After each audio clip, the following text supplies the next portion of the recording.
Can't wait for the final. When the bus the man, I want to watch my son play finals for CVM, you know. But mums, you can't watch it on CVM website, man. Score! My son score! My son score! My son score! My son score! Greatness begins here. Let's delve deep into the issues. We'll take you beneath the surface. Greetings and salutations. My name is Orville Higgins and it's another edition of Fan Central. Talking to the people at the heart of the top sporting stories. Hear from your favorite sportsmen and women and the administrators who work tirelessly to make it all happen. It's a live sports talk. I've written an entire article. Yeah. Looking at all the major issues every Tuesday at 9 p.m. It's Fan Central.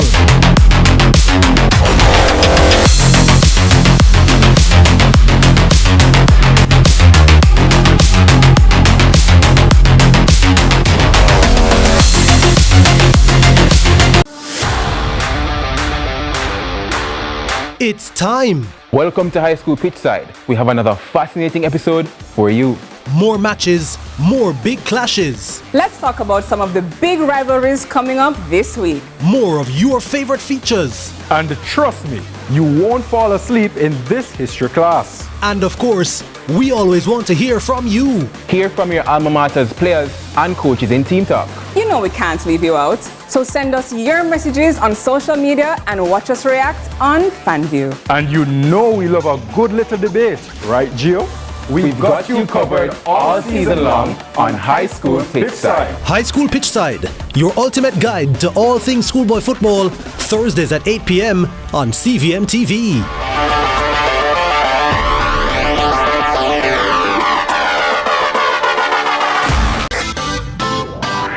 Every dream conquered is another dream game. I land and I fly again like a jet plane.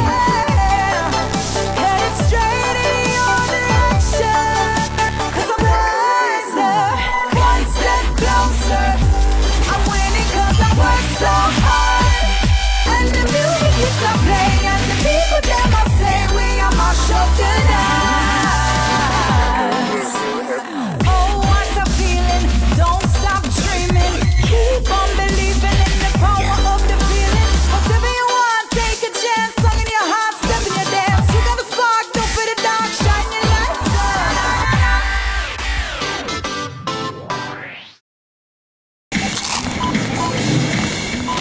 Hi, I know you weren't expecting to see me here. Now you can find your favorite chicken and snacks in the same place. It's true. Come on in. Introducing the delicious combination of... Hey everybody, I'm Yendi, and this is Odyssey with Yendi. In this space, we connect with some of your favorite people as they share their journeys. Here we have some unfiltered conversations as we deep dive into their inspirations, motivations, and experiences to inspire our own life journey.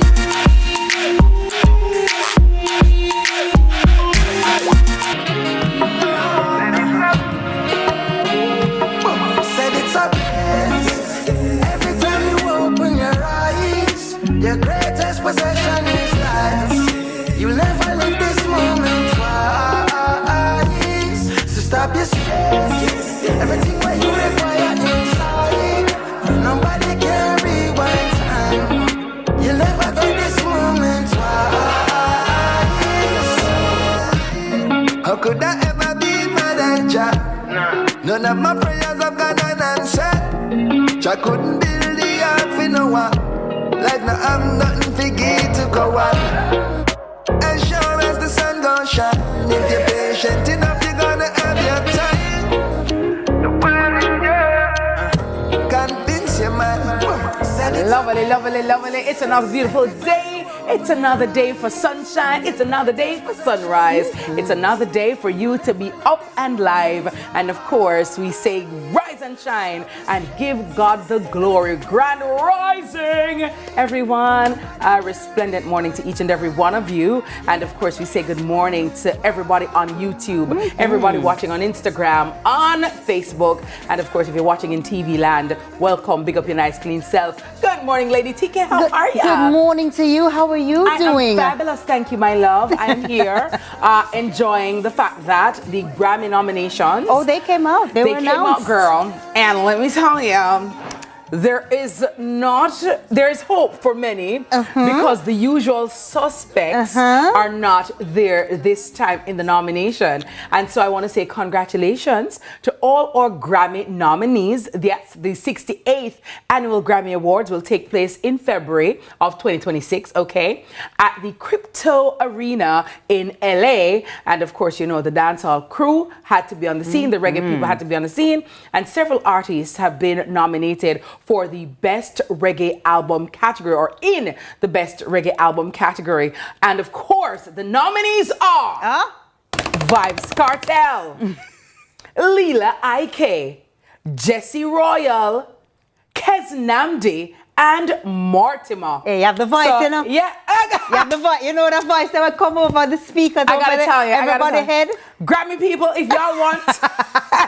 Grammy people, if y'all want an announcer, if y'all want a compare. Mrs. Kitty is here in Jamaica. Let her do it. I have my visa ready. I can buy my plane ticket and come to the Grammy. No, but it's a huge congratulations, huge achievement as usual, representing us so well on the international stage. And the music, it really is good music that, well, you know, always, but really great music represented for the Grammys. We're proud. We're proud, no? And you know what? We're proud, do you realize that a number of the nominees have been on this show? Yes. Right? Kez Namdi, Jesse Royal, you know. Who else has been on the show? Mortimer. Yeah. We had Mortimer. I'm very happy for him as well. Yes. You know, very conscious young man. Yes. Good music. Yes. And I'm very, very proud and happy for Lila Ike. You know, her first album, her first Grammy nomination.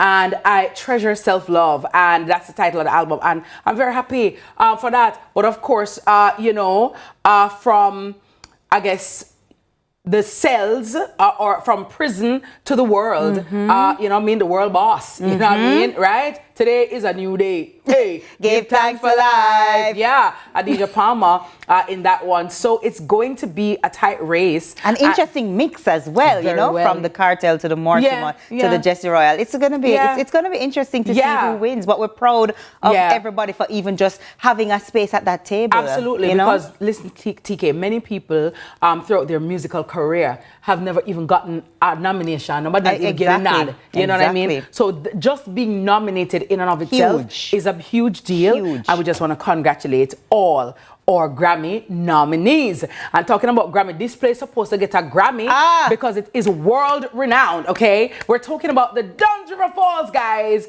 and the Harmony Beach, formerly Dump Up Beach, right across the road on Mobile from KFC, right there, right?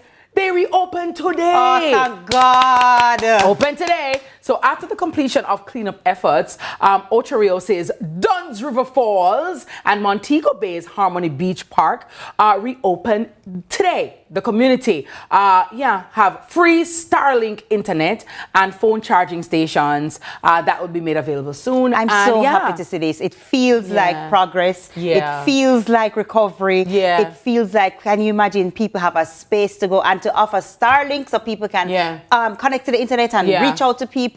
Beautiful. I'm so happy for you guys. So let's go. As we talked to Dr.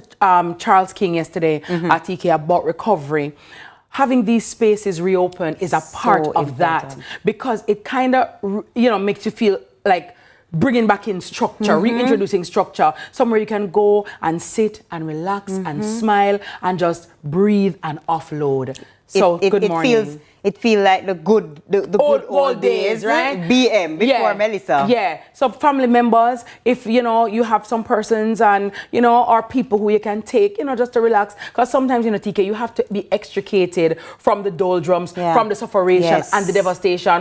Go away, sit back, relax, and go on meds, and you know. nature is so important in doing that. It's one thing to get away, it's another thing to get away in nature. Absolutely. And especially to hear, well, the sound of water might be a little, I don't know, a little traumatic, but to hear flowing Yeah. water, to hear the Yeah. birds chirping, to see, Yeah. you know, those sights. It must be really, really helpful. So big ups to the members of staff at Duns River Falls, and to everybody at Harmony Beach Park in Montego Bay. We say good morning to all of you. And yesterday, as aforementioned, we spoke to psychologist Dr. Patrice King, Charles King, from the Phoenix Counseling Center, who reminded us, TK, that healing after the hurricane isn't just about rebuilding homes, rebuilding schools, but also about caring for our mental health. And if you or someone you know could use a little extra support right now, the team at Phoenix is offering free counseling sessions for those affected by Hurricane Melissa. You can give them a call at 876-868-3290.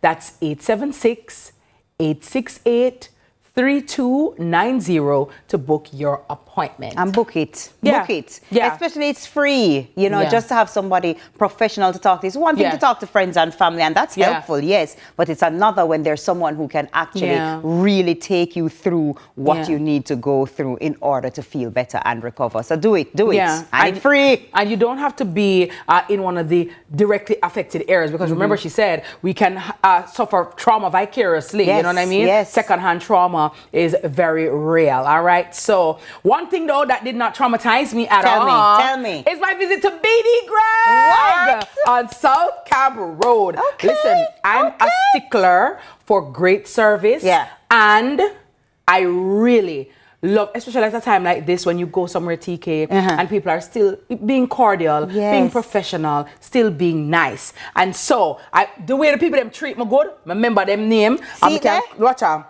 I want to say big up to the big boss, Gary Greg, okay? Okay. I remember Gary. Okay. Hi, Gary. Good morning to you. I also want to say big ups to Archie. We deal with it. You understand? Big ups to Archie. Big ups to Jason. Big ups to Mr. Peter Moody. And I want to say good morning to the very beautiful Candy of BD Greg. So my BD Greg crew right over there on South Camp Road. What them do at BD Greg? Tire. Oh, Rim. tire place. Yeah. Be it something. I'll elevate it home. Them have things for us and stuff. Be a niceness. Yeah.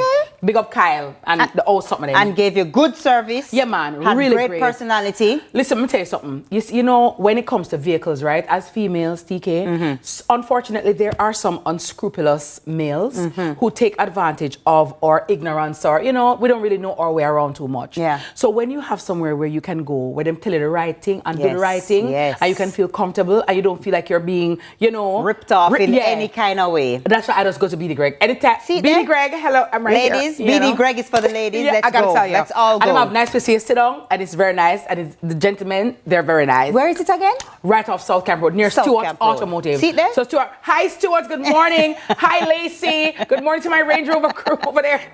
At Land Rover, Range Rover, good morning everyone. Hi, how you doing? Which is right. Yeah, which is right. so no matter when you get good service, we have to talk about it, because when we complain, it's enough. loudly. But when we commend, we must also do it loudly. Absolutely. So BD Greg, Boss Gary, Boss favorite boss, Dan favorite that. Hey Jody, big up yourself. You know what I mean? So yeah, I want to just big up everybody, and big ups to everybody too. You know who I want to big up? I want to big up the wonderful staff at High Low in Ligani. Yeah. High Low Barbican. Okay. The merchandisers, right? The ones who pack the shelves for us, right?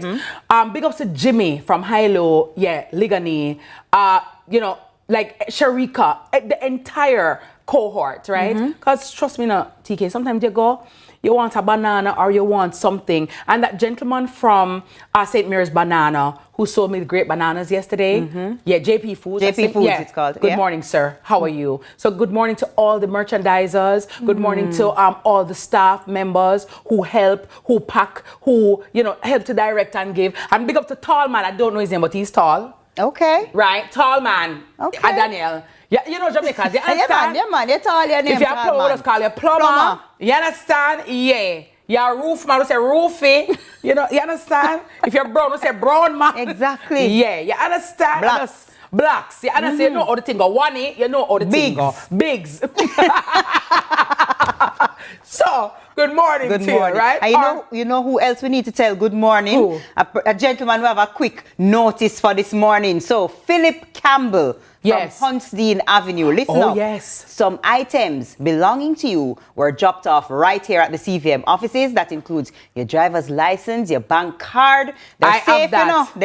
They're safe. They're safe with Mrs. Kitty. Yeah, holding it for you, Philip. Safe and ready for pickup. So please stop by at your earliest convenience to collect them. We're right here at Constant Spring Road. Yeah. CVM, give us your name and we'll be able to give you the stuff. And to the person who returned them to here, kudos to you. Yeah. Thank you. Coming like BD Greg people. Nice and honest. That is it. That is it. So I like, you see what that's what's the ads. That's the ads. Hi, dear. How you doing? Okay, ready to go good school. That's why you see brightness is again very important. So happy birthday to singer and DJ Johan Marley, who is celebrating his birthday today. Happy birthday belatedly also to everybody who celebrated yesterday. Whisper's birthday was yesterday. Okay. So yeah, happy birthday belatedly. And of course, we want to say happy birthday to Johan Marley. Who else is celebrating their birthday today? Half Pint, I believe. It's Half Pint's birthday. Lyndon Andrew Roberts, professionally known as Half Pint. You live the life you love. You love the life you live. Hey. Mad. Trust me, man. These youngins don't know. These youngins don't know. I absolutely love Half Pint. Yeah. Such a wonderful artist, Yes. such a wonderful person. Yeah. I have had the pleasure of interviewing him before. Yeah. One of our Jamaican icons. And, say, greeted me. Sweetie, did I get it right? I may have run a song to my head. A lot of songs are in my head right now. You have a song catalog in your head, I gotta tell you, it's a lot. But I love music and I love history and I love when we salute our Jamaican artists, TK, because they do a lot, and contribute a lot. Yeah, and influence a lot. I think sometimes because we grew up with them or we grew up listening to them, we oftentimes take them for granted, right? Or their craft for granted. And it's not until sometimes you go into the wider world and into the wider space, you realize that a lot of countries don't have an identity, don't have talent like we do. Yes, true. And trust me, when you see how they react to our talent, trust me, and hello, them rate them and them. So. And for those people who are like, half pint, who's that? Yeah, Half Pint. I don't understand. Well, don't worry yourself. We have Half Pint coming up for you right here on this morning's mixtape. Yes, sir. Happy birthday, happy anniversary, and run the mix track. That's right.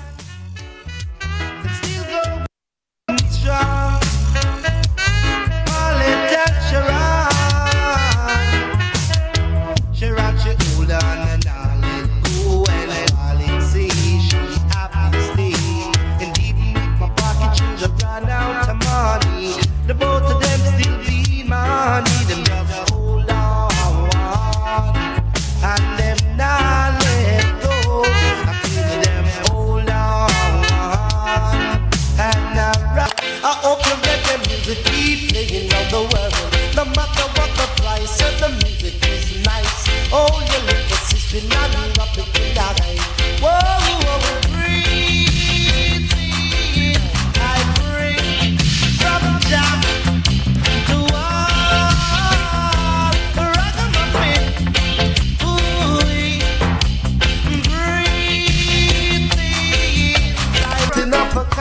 You always be mine. Thick or thin, come rain or shine. I love you for all time. Just be good to me. I'll be good to you. Just be good to me. No matter what they say, this your love, not share. Every man that's sweet, you say you are for you. Once you say I'm your one and only. Tomorrow night me say you need my key. You gone with ball, so you're having a ball. But soon after shaking, girl, you gonna fall it too bad. Girl, you're too rude. Every man that's sweet to say you want for use. You're too bad. Girl, you're too rude. Every man.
22 minutes after 6 o'clock. Good morning to you on a Tuesday morning. Welcome back, Sunrisers. It's 25 degrees Celsius in Kingston City and 27 degrees Celsius in Montego Bay. Well, let's jump right into the headlines this morning because Lady TK is in the building. What you got for us this morning, TK? I am, and we're going to start right off with something that maybe many of you have seen on social media, which is the plane bringing hurricane relief to Jamaica actually experiencing a crash. 2 were dead. 2 people have died after a small plane bound for Jamaica in support of relief efforts following Hurricane Melissa crashed into a waterway in a residential neighborhood in Coral Springs, Florida, according to local officials. The aircraft went down at approximately 10:19 a.m. on Monday, as reported by the National Transportation Safety Board and the Coral Springs Fire Department.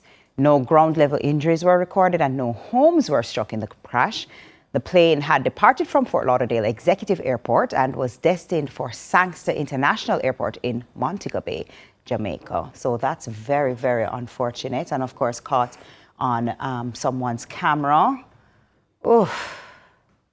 Headed to Jamaica with relief, and unfortunately the 2 persons in the plane perished. Sad news. But to my mind, though, I think that Minister Vaz, though, said that that plane did not have any clearance to land in Jamaica. So we're still investigating the circumstances. But nonetheless, we send our condolences and prayers to the families of those who perished in the crash.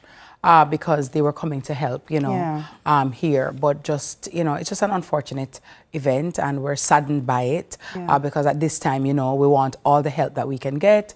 And so it was quite another, just a lull in the whole happenings so far. It almost feels like another tragedy related to Melissa. You know what I mean? Like if she's not doing enough already, now she's even impacting people in Florida, destined for Jamaica. But yes, like you said, condolences to the family, and we're looking forward to getting some more information and some clarity on it so that we can, be a little clearer on it. Yeah, correct.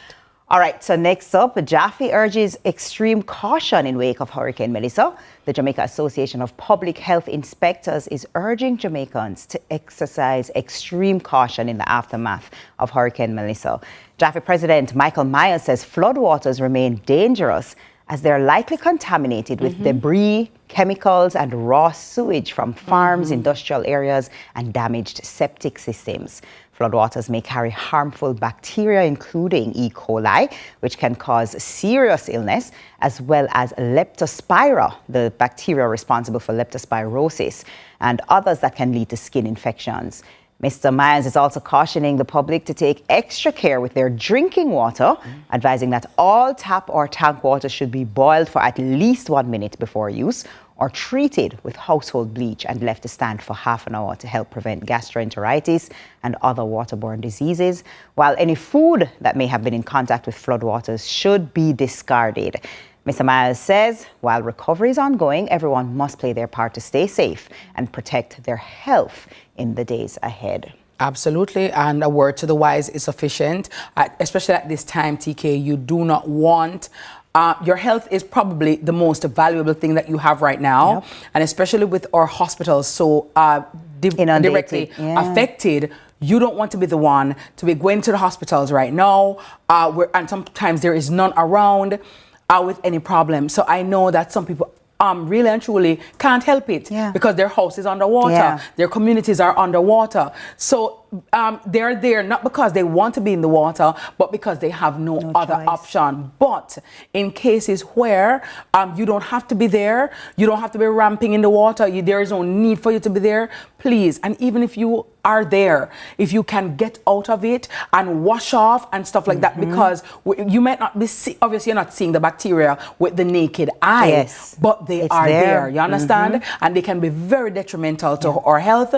As you know, leptospirosis can kill you if not caught early, not caught on time, and not treated immediately. That is a problem. And I've also heard of persons saying that there are dead bodies in their communities, bodies that are rotting, bodies of humans and carcasses of farm animals, right? So all that bacteria leaking into the water, and if you go there, then you can be a recipient of whatever is in the water. So don't look at those murky waters as water for go chuck off in a hand of sea liquor, dive, or showcase your Michael Phelps swimming Olympic skills. That's not the time. Not the time, not the place at all, right? Not the place, not the time. And as Mr. Meyer spoke about the drinking water, we really ought to be very careful with the water. Don't take any chances, especially when it comes to our children, right? I know you might say, but the water look clear. Nothing to do with Miss Kitty. It's all right. Me not see nothing wrong. A lot of things are in there that you can't see. So just boil the water, put the bleach in the water. I don't remember the ratio, right? But you can go on the website or go on the different platforms for the Ministry of Health and get the proper ratio, and please just do that. I also want to make an appeal to all the persons who can donate blood to please do so. We are having severe shortage at this time, and as you know, at a time like this, blood is necessary. So if you can donate, please find the nearest blood donation centers. Big ups to Igor Allen and everybody from the National Blood Transfusion, Chest Hospital, UA Hospital. There are different hospitals that you can go to, because TK, the truth is people still need surgeries at this time. Women are still having children at this time. People are being injured. There is still a need, and always a need for blood. So to all my blood donors and those who have never given, and if you can give, we're kindly asking you to donate blood at this time. Just find somewhere you and your friends go, because guess what, TK, come back again. You may want to help with the relief efforts, but you can't buy none of the goods, and you can't buy no sugar, you can't buy, but guess what? We all have blood. All of us. And so if you can even give a bag of blood, right? That's you helping and donating. So I want people to be cognizant of the fact that blood donation is also a way to aid in relief efforts. And a huge way. A life-saving way. And it costs nothing. Costs nothing. It costs transportation to go and get it done. That's it. So if you can, please donate blood at this time. It is very necessary. So when you're packing the rice, packing the mackerel, packing the water, packing the bleach to send so that they can help. Think about it and say, me hear Miss Kitty on Sunrise, I talk about blood donation. Me I go down a Sliping Road today. Me I go up a National Chest today. Me I go over UWI today. I'm going to donate blood because there are people who are in need at this time. There are still people who are going through their dialysis, people who have sickle cell, people who may need blood transfusion for a number of reasons. So please, if you can donate, I'm kindly asking you to put that on your things to do list, and do so. Thank you in advance. And Miss Kitty mentioned earlier using the bleach to clean. The ratio is 1 tablespoon of bleach per gallon of water. So just to remind you of that. And I want to also ask the taxi operators in Montego Bay and anywhere else in Jamaica who are hiking up their prices or have hiked up the prices to twice the amount, claiming all kind of different things. I want you to know that it is illegal, it is unconscionable, and it is ungodly.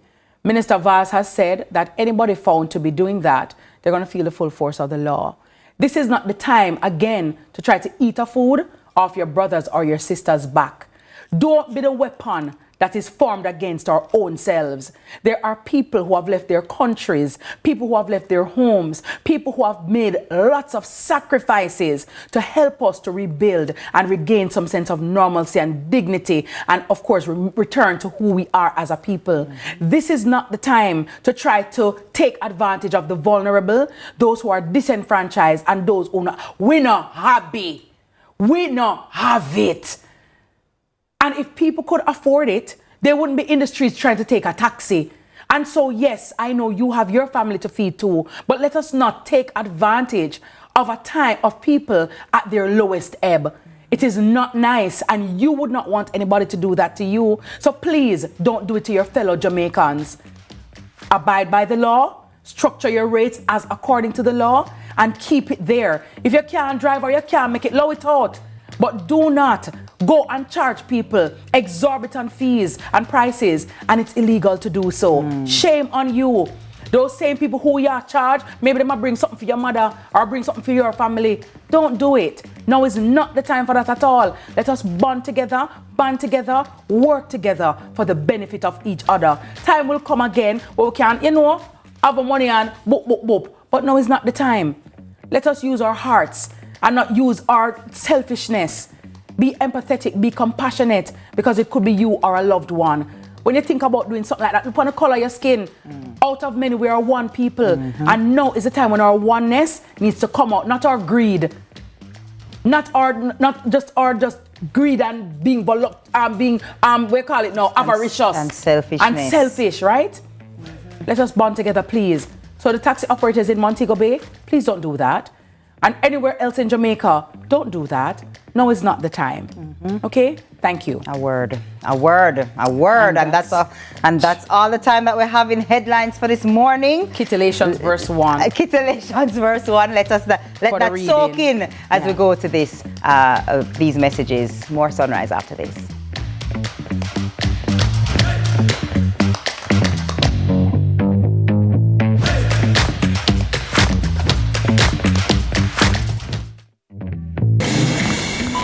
Hi, I know you weren't expecting to see me here.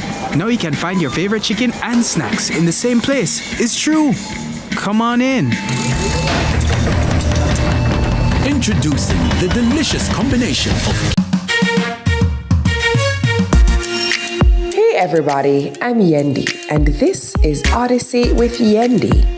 In this space, we connect with some of your favorite people as they share their journeys. Here we have some unfiltered conversations as we deep dive into their inspirations, motivations, and experiences to inspire our own life journey.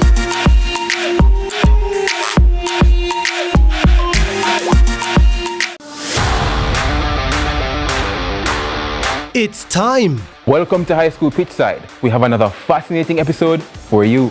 More matches, more big clashes. Let's talk about some of the big rivalries coming up this week. More of your favorite features. And trust me, you won't fall asleep in this history class. And of course, we always want to hear from you. Hear from your alma mater's players and coaches in Team Talk. You know we can't leave you out. So send us your messages on social media and watch us react on FanView. And you know we love a good little debate, right, Gio? We've got you covered all season long on High School Pitchside. High School Pitchside, your ultimate guide to all things schoolboy football, Thursdays at 8 p.m. on CVM TV.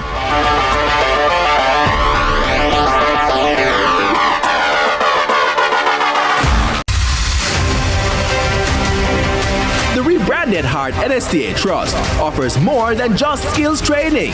Come to us for prior learning assessment to get certified without the need to attend classes. Let us provide the guidance and mentorship you need to start your own company through our entrepreneurship and business development services. Access our literacy and numeracy training through the High School Diploma Equivalency Program. We are Jamaica's Human Development Agency.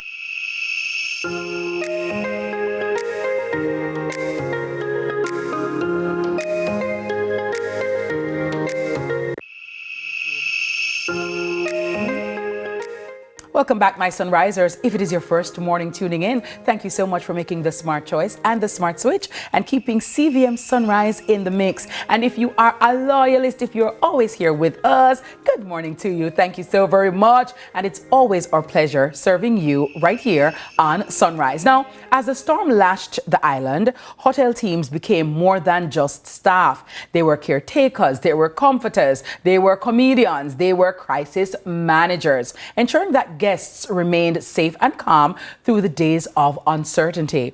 We'll hear from a team at the Rock House Hotel and Skylark Beach Hotel, how they kept it all together and what the road back to full recovery looks like. And we have now that the skies are clear and now that the sea is now calm, like nothing ever happened. We welcome project coordinator Damian Salmon and co-founder and owner Paul Salmon this morning here on Sunrise. Good morning, gentlemen. How are you?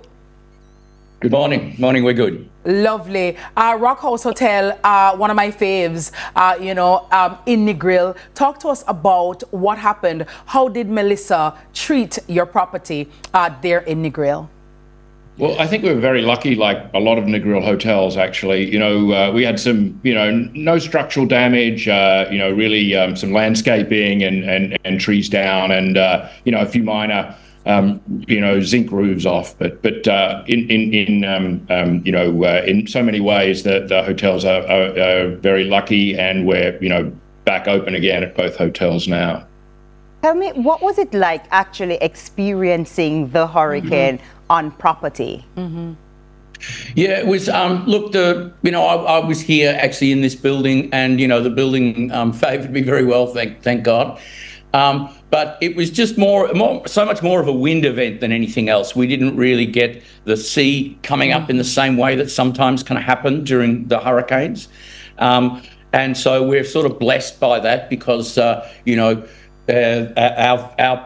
property, particularly Rock House, is particularly vulnerable to the ocean because we're built right on the very edge of the sea there. And so without having the sea coming up in the same way in our location, I'm not talking about anywhere else, just here, it was much more about the wind than anything else, and that horrific wind that just felt like, there was a jet engine operating outside the door. Wow. And how did you manage to keep the guests, comforted, especially those who might have been frightened because they've never experienced a hurricane before? Well, fortunately, because we did have a bit of lead time with this hurricane, as it dawdled around out in the Caribbean for a couple of days, we were able to actually evacuate the hotel and get the guests out of the hotel before the storm. And the earliest tracking of the storm had it coming right at Negril, and so we were, very concerned, for them, and so we were able to move everyone, get most of them actually out of the country, to the extent that they were, from overseas. Nice. One of the major challenges, even in the aftermath, is communication and inability to really reach out and connect. How did that impact you at the hotel, and how are you speaking to us now with so many people down? Well, we're lucky, we obviously, have our backup, we have, generators on property, we have, Starlink, which we immediately went to on backup supply. We're actually back on Flow down here now, is working as the internet provider. So we've switched back over to that. But there is still very difficult communications.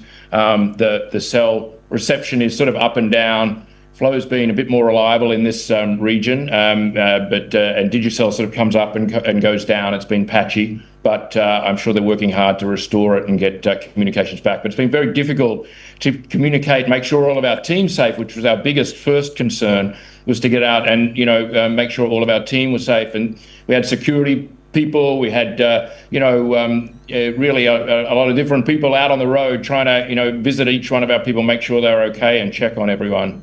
Thank goodness everyone is okay, and okay at least physically. Obviously, there's a lot of trauma that's come out of that's come out of this event for sure. I'm happy that you mentioned your staff because, they are super team members, especially at this time. And many of them may have even lost their homes, but they still are at work, still making sure that everything is okay.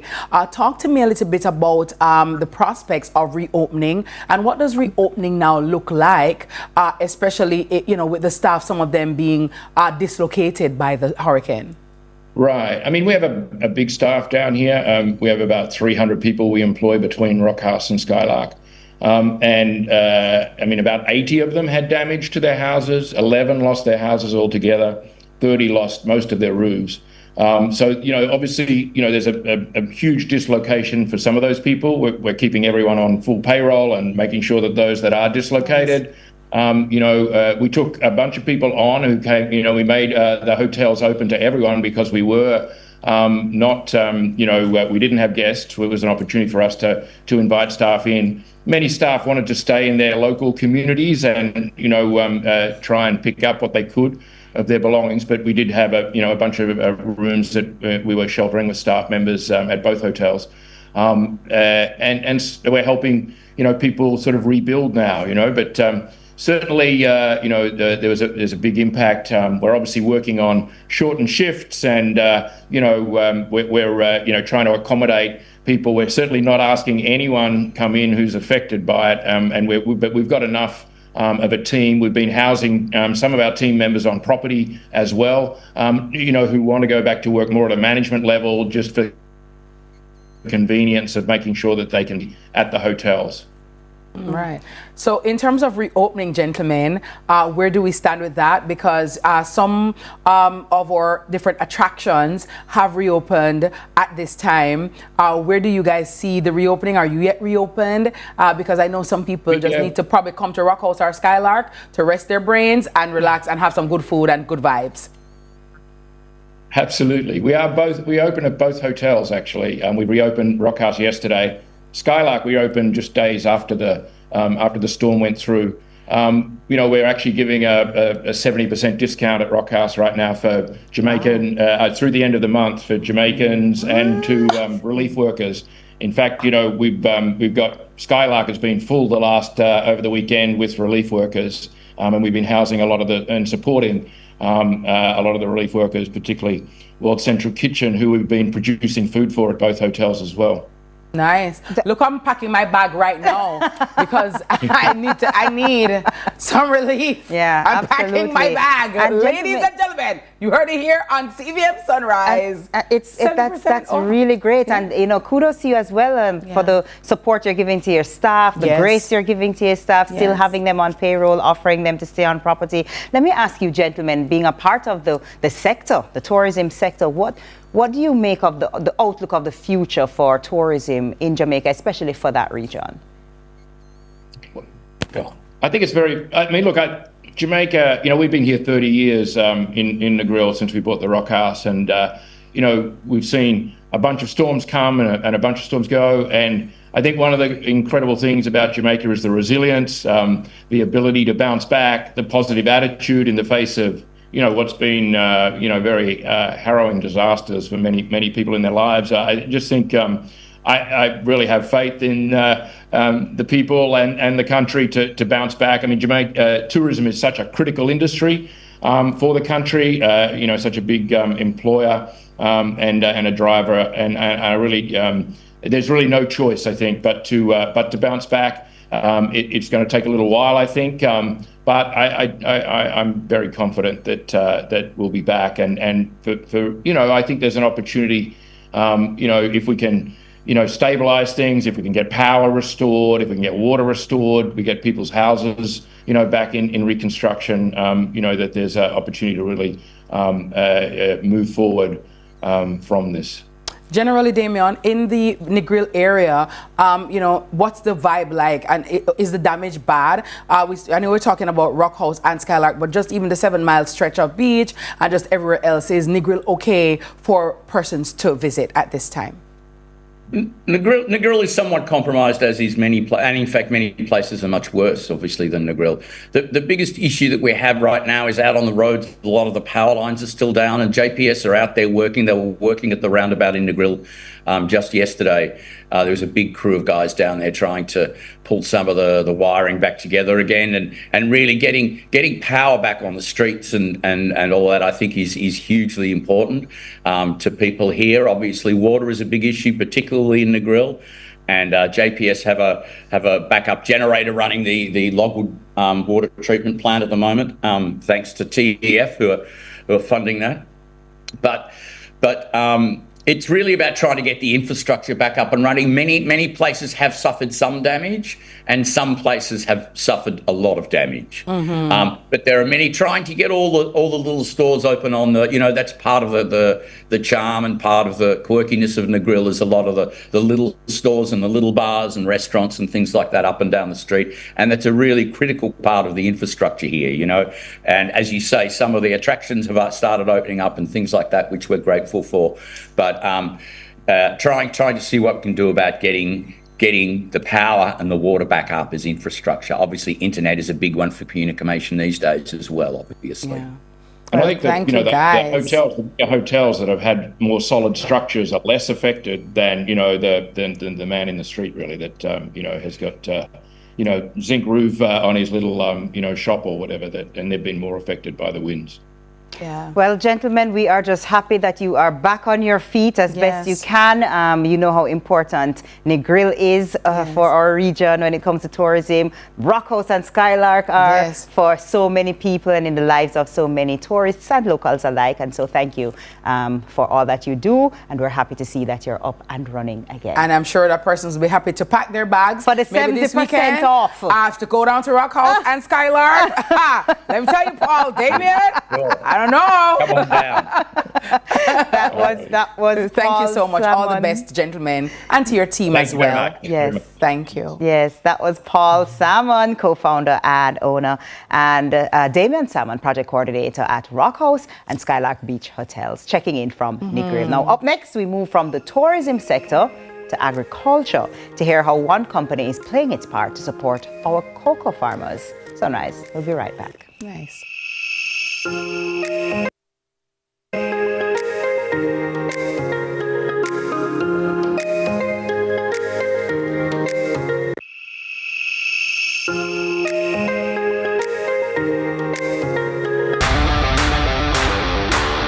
It's time. Welcome to High School Pitchside. We have another fascinating episode for you. More matches, more big clashes. Let's talk about some of the big rivalries coming up this week. More of your favorite features. And trust me, you won't fall asleep in this history class. And of course, we always want to hear from you. Hear from your alma mater's players and coaches in Team Talk. You know we can't leave you out. So send us your messages on social media and watch us react on FanView. And you know we love a good little debate, right, Gio?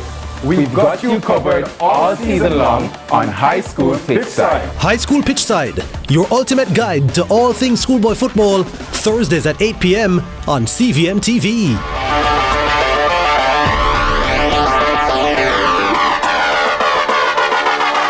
Let's delve deep into the issues.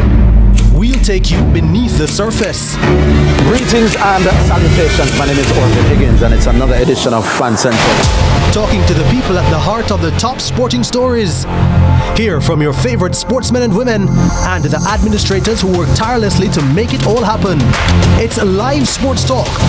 I've written an entire article. Yes. Looking at all the major issues every Tuesday at 9 p.m. It's Fan Central.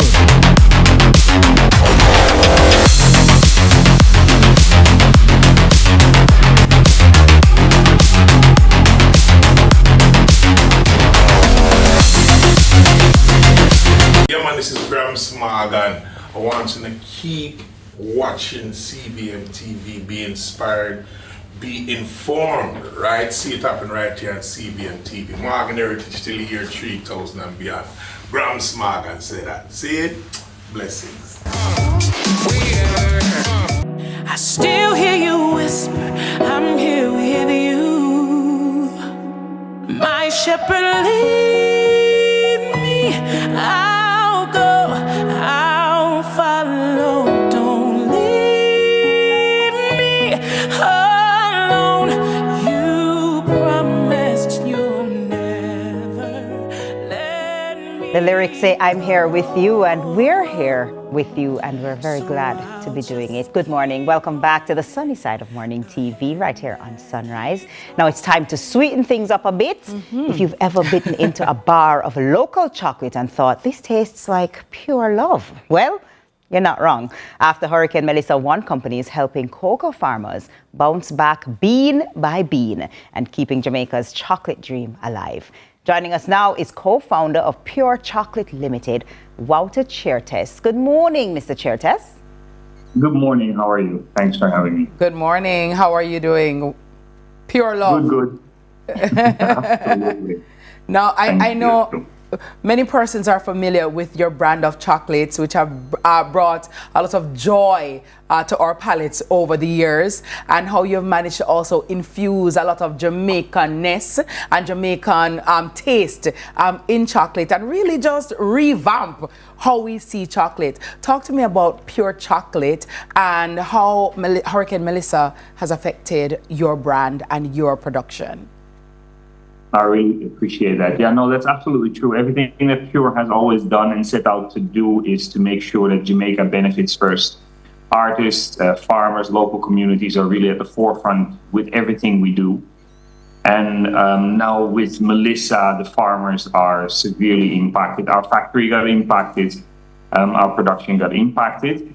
But our heart really goes out to the farmers. Island-wide, 80% of the crop is lost. And we're really trying to make a difference there. It's clear that farmers are a passion of yours and very integral in your business. How have you been able to support or, work with the farmers in this time? Right. So what we've done is immediately set up a GoFundMe to raise funds. Farmers now need fertilizer. They need tools. They need labor. They need rodent repellents and stuff like that. So we immediately started a GoFundMe to do that. You can find that GoFundMe via our socials, and also our workshops that are so popular and so many people have already done. At this moment, for the next coming 3 months, we're gonna donate 50% of those proceeds towards the farmers as well. When you say workshops, so what do you mean? What kind of workshops do you have usually?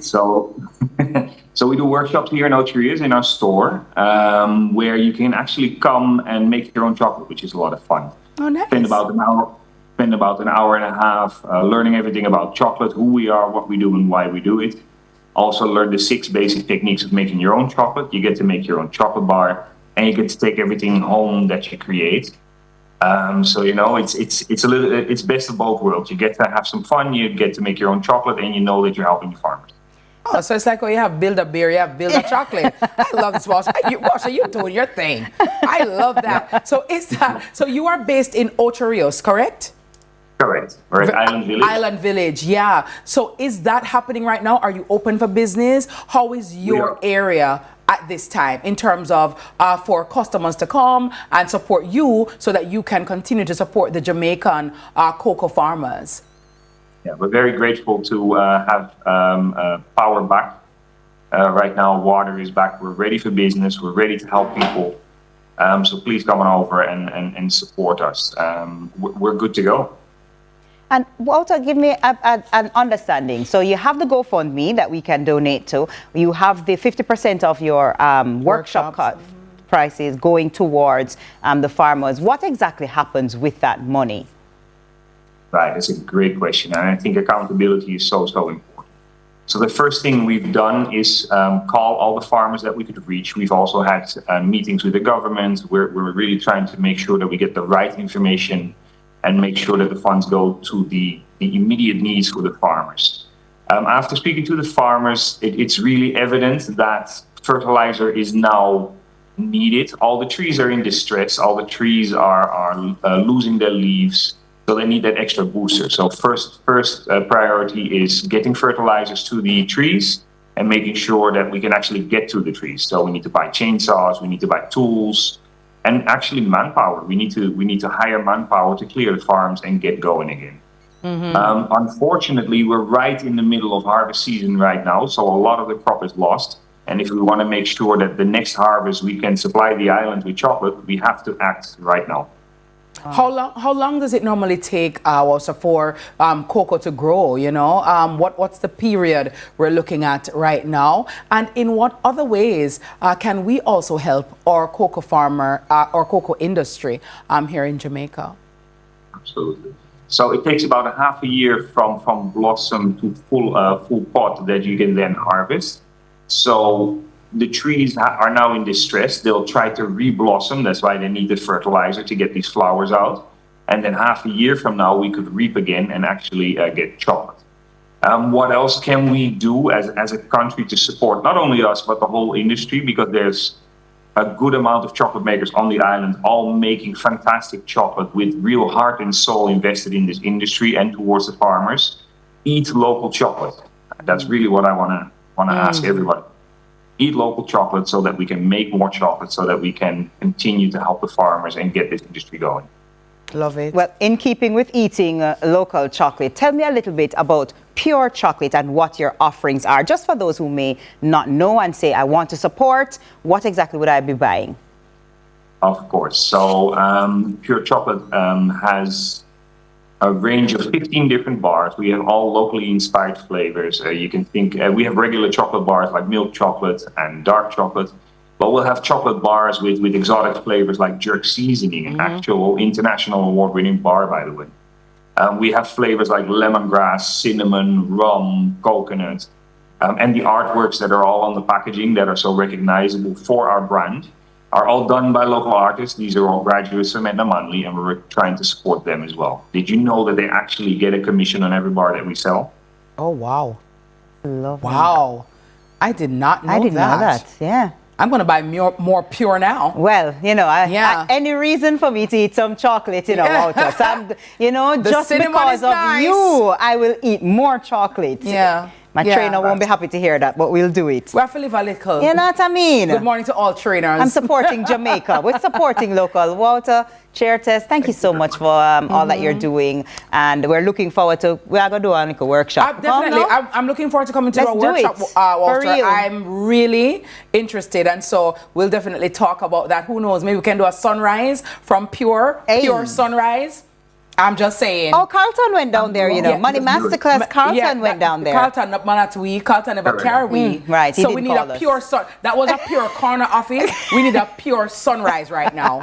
I think you need to do that. That's a great idea. Lovely. Walter, thank you so very much to you and your team. All the best. Thank you for supporting, you know, our cocoa farmers. And we too are going to do our best and play our part so that they can be up and running in the soonest possible time. Yeah, yeah. Really appreciate your time. Thank you so much. All right, take care. Have a pure day and pure fun. You understand? Pure sunrise. That's the truth. Pure niceness right here on CVM. That was Walter Chair Test, co-founder of Pure Chocolate Limited, inviting you to participate in the sweet act of rebuilding one chocolate bar at a time. Morning News is up next with TK. That's me. That's me. Right here. I'll follow, don't leave me alone. You promised you'll never let me. BCIC is giving up to $5 million in free content insurance.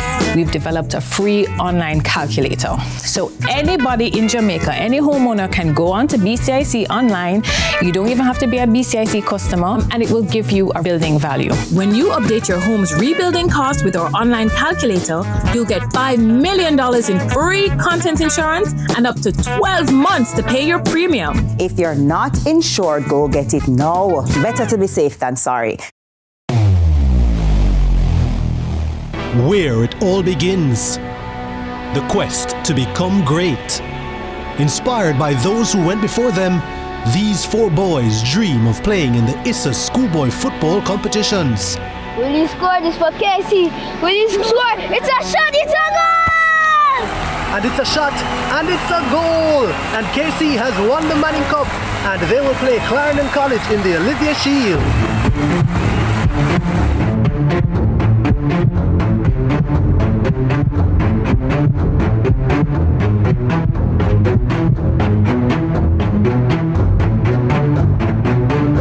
And that's what you love to see. They may be rivals, but the camaraderie is what it's all about. Can't wait for the final. When the bus the man, I want to watch my son play finals on CVM, you know. But mums, you can't watch it on CVM website, man. Boy, my son score, my son score, my son score, my son score. Greatness begins here.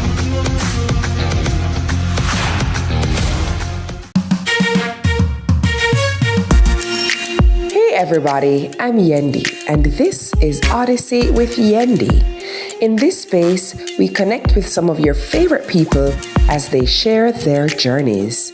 Here we have some unfiltered conversations as we deep dive into their inspirations, motivations, and experiences to inspire our own life journey.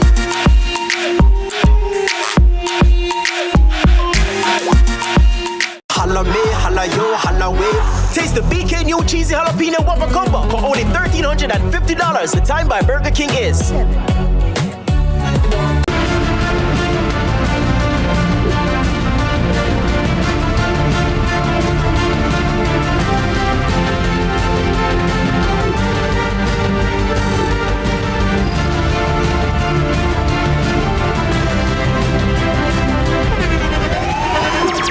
The internationally acclaimed On Stage with Winfred Williams. At a new time, Saturdays at 8 p.m. on CVM TV. So much more than entertainment.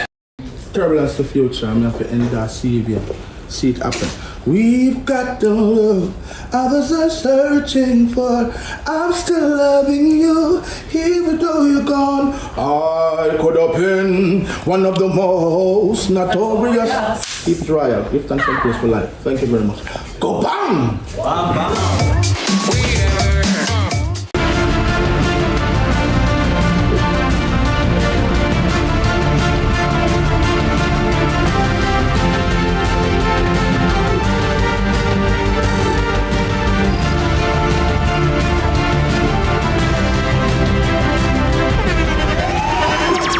The internationally acclaimed On Stage with Winfred Williams. At a new time, Saturdays at 8 p.m. on CVM TV. So much more than entertainment. Let's delve deep into the issues. We'll take you beneath the surface. Greetings and salutations. My name is Orville Higgins, and it's another edition of Fan Central.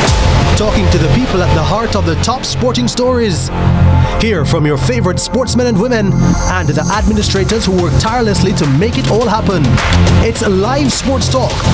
I've written an entire article. Yes. Looking at all the major issues every Tuesday at 9 p.m. It's Fan Central.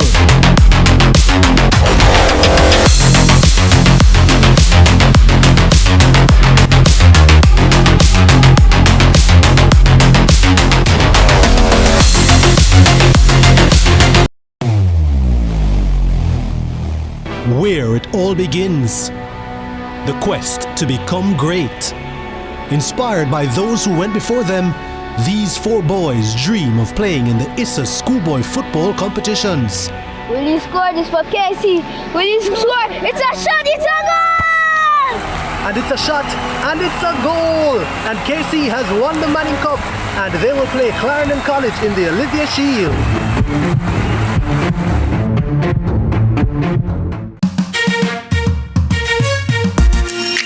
Hey everybody, I'm Yendi, and this is Odyssey with Yendi. In this space, we connect with some of your favorite people as they share their journeys. Here we have some unfiltered conversations as we deep dive into their inspirations, motivations, and experiences to inspire our own life journey.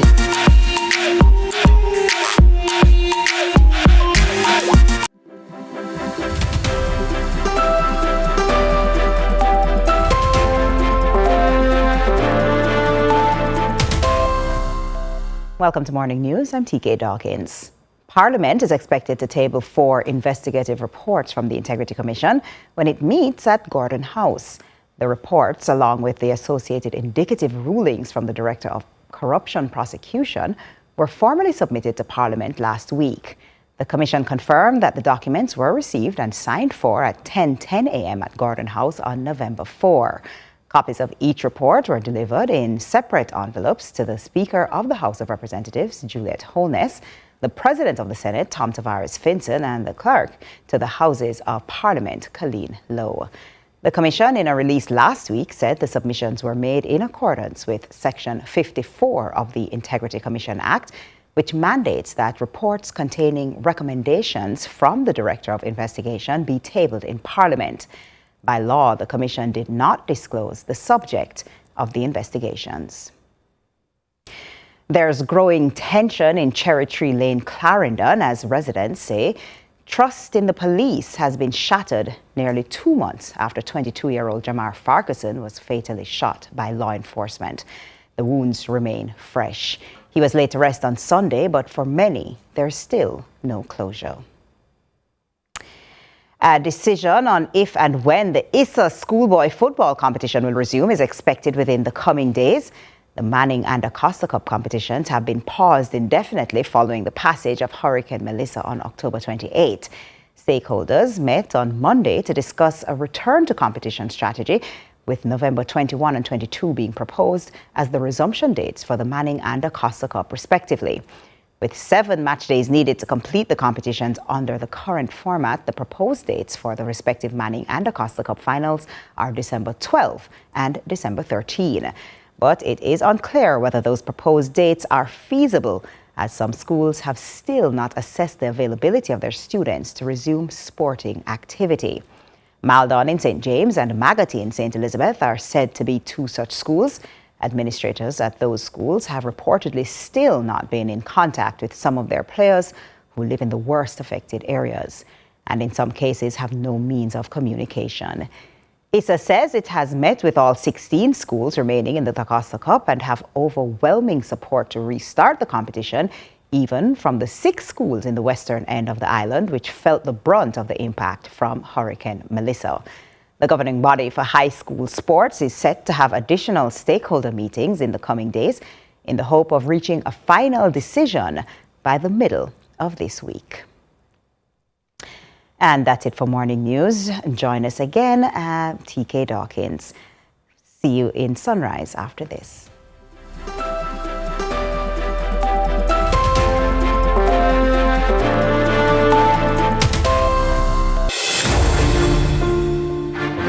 I had an opportunity to firsthand see the devastation that this record Category 5 hurricane has caused on the nation. Let me reassure you, Jamaica, let me reassure you, my customers, that we here at JPS stand committed to work safely 24/7 to get the power restored. Well, as for me personally, mess up totally. Door blow off, house full of water, set here thing. But as a worker of the company, I have to be out here to help. But I will stick to the task to make this be a reality where people get a light and be happy again once more. JPS, love you. It has been a very terrible situation in Montego Bay, especially where I come from. I am from Friendship. The storm Melissa has destroyed a lot of stuff, but nevertheless, as a worker, I am following my duty. I'm here to show up and to deliver, and I'm here to assist in recovering. And whatever it takes, we want Jamaica to know that we are here and we are moving forward. And there is hope.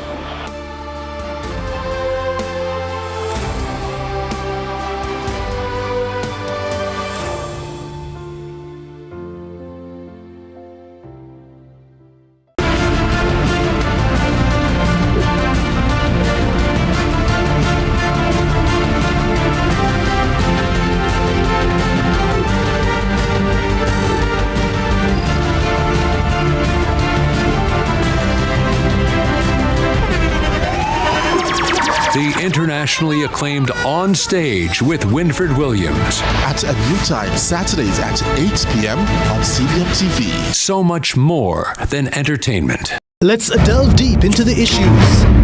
We'll take you beneath the surface.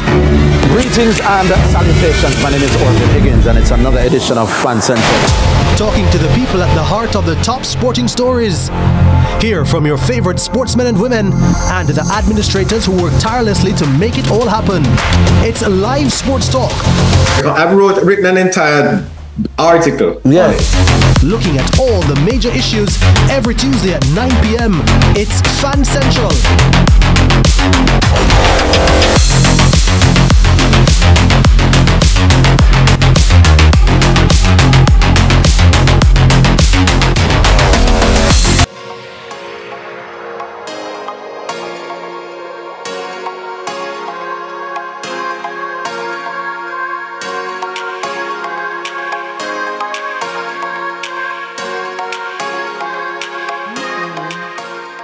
Good morning and welcome back, Sunrisers. We're heading to the west now again, where recovery for the recovery for most is focused on regrowing their livelihood.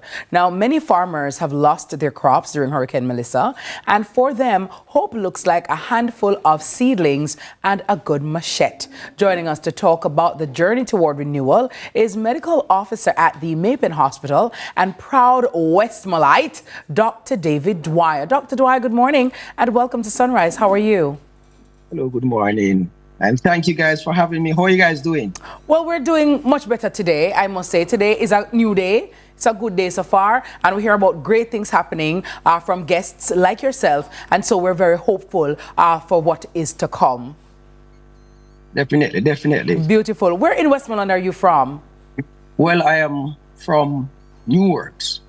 Son of the soil, born and raised, always supported by farmers, and born into a system where I realized that farming is the fundamental economic activity in these areas.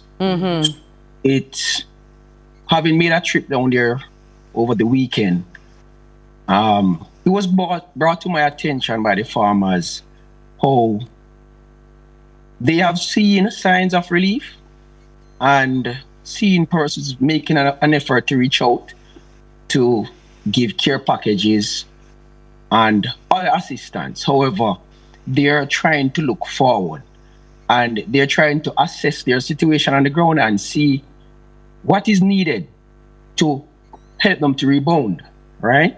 So as you can see, those are the images from the Newarks era going into Pinnock Shafton and Content.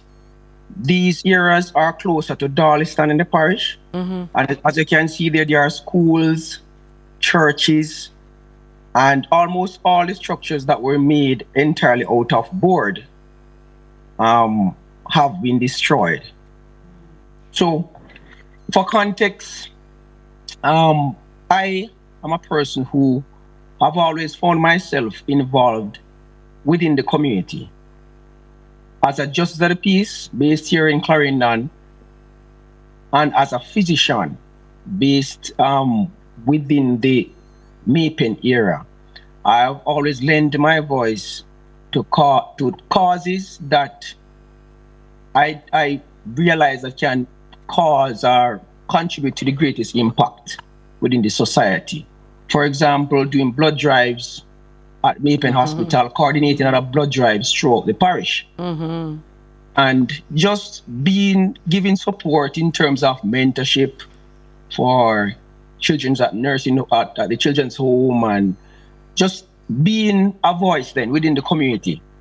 So hearing the cries and seeing the devastation out west, from an earlier time, as in days after the hurricane, I was in dialogue with different persons on the ground in terms of persons who deal with logistics, like Dwayne, and different persons that I've seen on social media that are trying to go into these communities and who are trying to raise awareness around these issues. And I have come to realize and make an assessment then based on what is needed. And from my corner here in Clarendon, even without being on the ground, I was able to coordinate some efforts in terms of relief, just getting some images out, especially to the diaspora, to see how best we can lend assistance. Dr. Dwyer, for those of us who, we think care packages because we want to get food to people as quickly as possible, water, just things that we know. But for those of us who are ignorant to the needs of, say, a farmer specifically, they're doing assessments in moving forward. What are some of the most urgent things needed for a farmer, for those who can help? All right, so that's a wonderful question. When I go and I've visited farms extensively throughout the era, I've come to realize that they have lost everything. So even the subsistence type farming that they would do, like the banana, dasheen, the cocoa, the sweet potato, most of that is gone. And those will take at least 4, 5, 6 months to come back. So even from a survival perspective, they are down and out. And everything that would have been above ground would have gone. So when we're talking assistance, the farmers are looking for implements for land preparation, like weedicides, machetes, planting material in terms of cash crops, stuff that will be ready in 5 weeks, 6 weeks, 8 weeks, 10 weeks. So we're talking cucumber seed, bok choy, corn, pepper, both sweet and hot. We're talking pumpkin seeds. We're talking as well a bit of fertilizer, because with this heavy rain and a lot of the areas are exposed to the elements, there's a lot of erosion and leaching of the nutrients from the soil at this point in time. So they would need as much support as they can get. And I was talking to a friend of mine and a son of the soil as well, in terms of coordinating some cooperatives within the area. So there's an institutionalized or a collective voice then that we could approach different entities to render some assistance and give the requisite agricultural knowledge to bring these crops to fruition. So Doc, for somebody watching now in the diaspora this morning who has an interest in farming or just wants to say, you know what, Doc, I actually would want to help our farmers. How can they contact you or your organization so that we can channel through you, the funds or the actual implements about which you spoke and the seedlings that the farmers need at this time? Because we need to get the food back up and running, because food scarcity and food shortage is going to be a problem if we don't get our farmers back where they need to be. That is a valid point. And I don't think a lot of us Jamaicans realize how dire circumstances are in terms of... No, I think, Doc, we know, because when we go to supermarket and go market, trust me, it is coming home. We smell the coffee. Remember me told you. Smell it, but we don't taste it yet because Christmas is around the corner. Always used to these exorbitant prices at Christmas, and I'm telling you, even the supermarket shelves, there's nothing there. Yep. Right? So I can be reached at my socials, on Instagram, Dr. Dwyer JM, on TikTok, Dr. David.Dwyer. So I can reach by those handles where persons can DM me, and I will try to sort through the messages in a timely manner and just try to coordinate the relief efforts. I already have persons who are venturing into logistics or who are running logistics operations on the ground. So in terms of getting relief to the persons, I would be more than willing and capable of getting it done.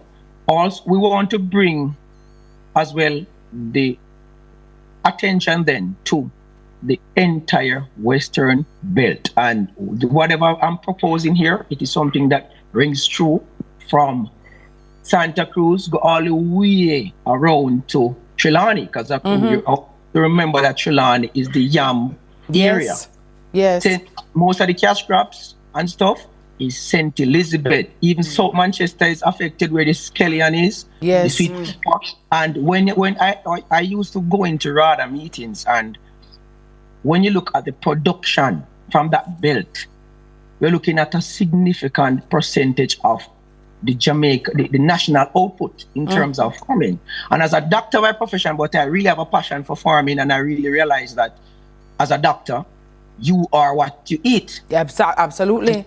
Jamaicans, we're apprehensive about consuming imported food to a level, right? So in terms of the grown provisions, would rather have a yam from Sri Lanka, sweet potato from Clarendon. Would want to have the good old Senti scallion at the time, right? There have to be not just a concerted effort from the authorities, but from us citizens living in Jamaica, from citizens in the diaspora, from NGOs and different persons to have, it might not be a one-size-fits-all operation where we just come and just park up a truck and give out some fertilizers, but we need persons to go into the areas and assess, and we need an assessment like yesterday. Agreed. We need an assessment like yesterday, and a lot of the persons know they're not focusing on the farming yet, so they're trying to source stockpilings. They're trying to sow zinc. So if they see us on the ground with them and say, what you guys want? How much seed you want? You want some cucumber? You want some this and that? They will say that, okay, you know what? All right. Or even as well, I was thinking is that within the short term, being that we are establishing the care packages and we're getting it to the communities, let us try to make a snap assessment then on provide some semblance of temporary housing in terms of getting some tarpaulin, some zinc, some nails out there. And then we would know that would alleviate one of the main needs of a person, which is shelter. Yes. Well, to our left, to wherever we can. And then you know that concurrently with that, we could offer the implements and the seedlings and the seeds that the farmers could put in. So, well, Dr. Dwyer, I'm hoping that your call is heeded and that someone in the diaspora, someone right here locally or an organization really takes this call of seriousness and jumps in and supports. I see your passion and I see the reasoning behind it because this is very important. Absolutely. Thank you. Thank you for your time. Thank you for sharing, Doc, and I wish you all the best and I hope that you will get an overwhelming support. All right, Dr. David Dwyer, medical officer and Westmolite, right? And farmers are the backbone of our economy and they definitely need our support following Hurricane Melissa. There's more Sunrise right after the break. We'll be right back.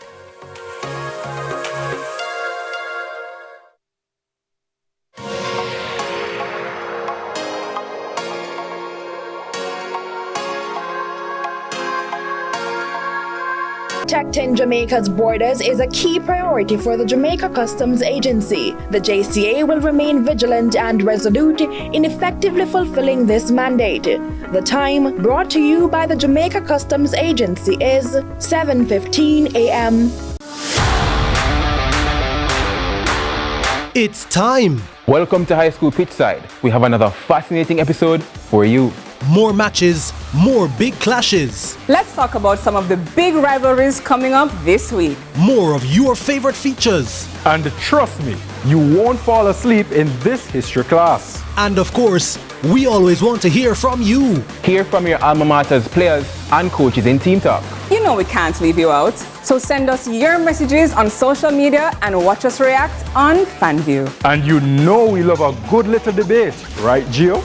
We've got you covered all season long on High School Pitchside. High School Pitchside, your ultimate guide to all things schoolboy football, Thursdays at 8 p.m. on CVM TV.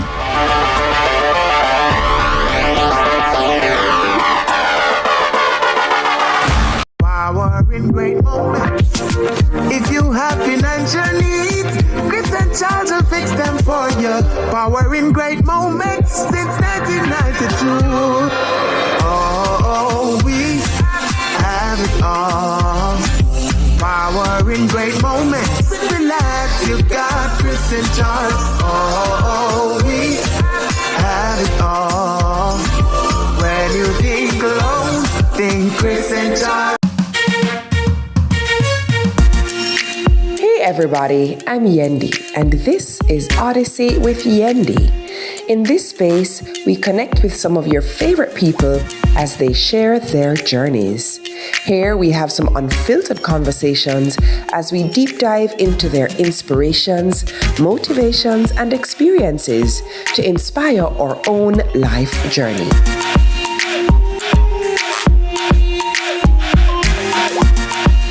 Employers and householders, access the Hart NSTA Trust Skills Registry today to employ trained and certified skilled professionals. The time by Hart is 7:30.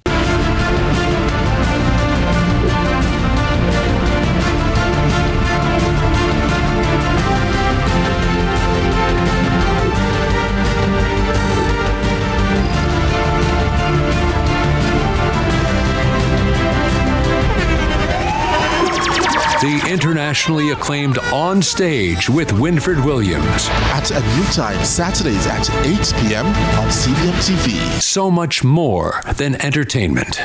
Let's delve deep into the issues. we'll take you beneath the surface.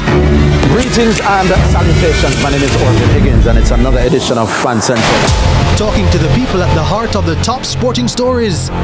Hear from your favorite sportsmen and women and the administrators who work tirelessly to make it all happen. It's live sports talk.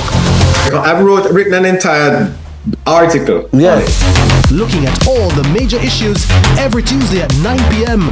It's Fan Central.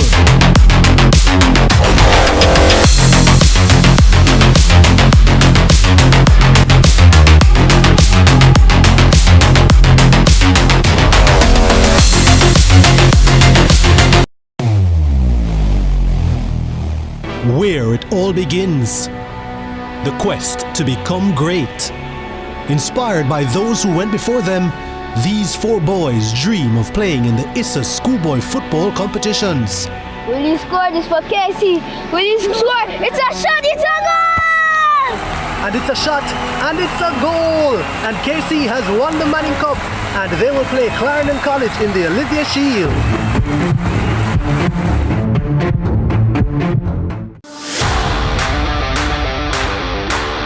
It's time. Welcome to High School Pitchside. We have another fascinating episode for you.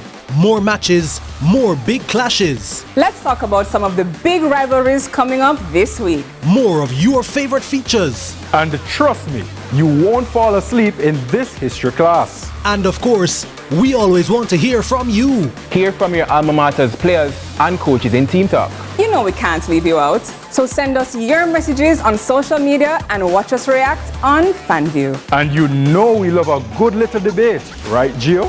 We've got you covered all season long on High School Pitchside. High School Pitchside, your ultimate guide to all things schoolboy football, Thursdays at 8 p.m. on CVM TV.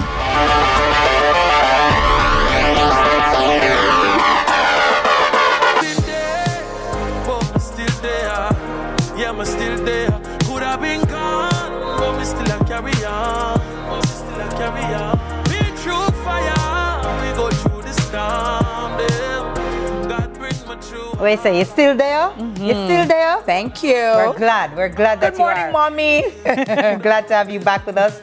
Now, after Hurricane Melissa tore through St. Elizabeth, leaving homes flattened and lives upended, image consultant and educator Althea Leng was among those who lost nearly everything. She traveled 8 hours from Black River to Kingston with just a suitcase and the will to start over.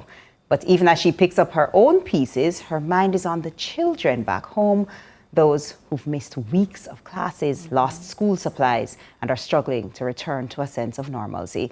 She joins us to share her experience surviving the storm, the emotional toll it's taken on her community, and why she's now focusing her energy on supporting students. Good morning, Althea. Good morning, Good morning, Queen. Queen, right? Because, when I feel like I'm in the presence of, she brought me back to 1990 when my mother bought that Essence magazine and I saw this beautiful black woman on the cover, and then I learned that she was Jamaican, and I always said I wanted to be on an Essence magazine. I've said that because of you, because I'm like, well, if you come from Jamaica and you can be on the magazine, maybe I can be on the magazine. And just your poise, your elegance, how you carried yourself with dignity, pride and beauty. It was such an inspiration, because at that time, Black women weren't featured. Black excellence was not featured on a magazine of that, caliber and recognition. And so for you, you've set the template for so many of us young women to feel good about ourselves and our African features. You never polish it down and then never edit it. You came and I said, you know what? My lips look like her. My skin looks like her. And that gave us the confidence that we too could grace a magazine cover and be recognized. And I thank you for that. And I opened the doors for all of these wonderful young ladies in Jamaica now. I was a trailblazer. Absolutely. Unrecognized, but We recognize you because you're in our spirits. A lot of us carry you in our spirit because we say, I'll telling, I just all about. No, you see the girl with the lip them, a chicas all of the filler something. The filler, the lip filler. Chicas all right. Because at first, remember, back in the day, your lip biggie, you have a lip, your lip big. Well, when Althea Lang, darling, graced the cover of Essence magazine, not everybody, once, but twice. But twice, in 1985 and 1990. And that in and of itself, darling, is an accomplishment. Everybody want lip girl. So every lip way about you. Of course. Althea Lang. But hers are natural. Born with it. Born with it. But Althea. Supermodel extraordinaire. Right? Yeah. So not only are you educating in terms of etiquette, poise and beauty, but you're also educating the minds of young Jamaicans. But even before we get to that, Althea, how are you managing? How are you coping after Melissa?